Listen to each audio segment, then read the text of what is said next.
Welding 360 here, making another lamp. The base for the lamp is made from a old Christmas tree base. And then this is the lamp post.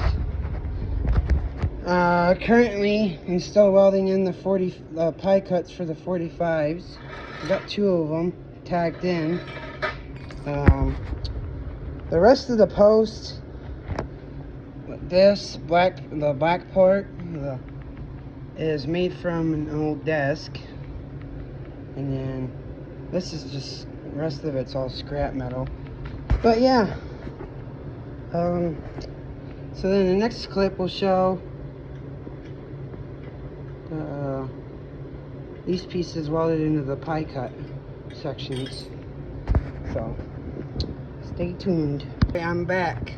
I got the other 45s tacked in.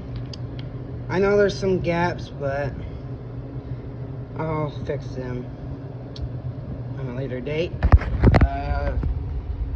Second to last steps is getting the base for the lamp and the lamp post welded together.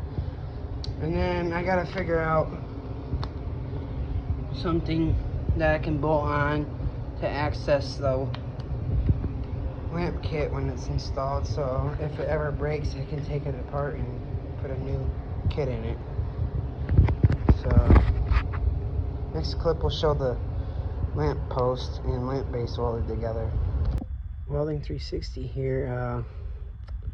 Just got the lamp all done.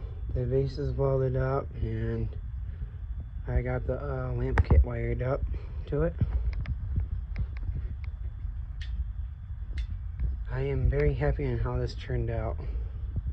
All made from scrap metal. Other than that, please like, comment, share, and subscribe. Welding 360 out.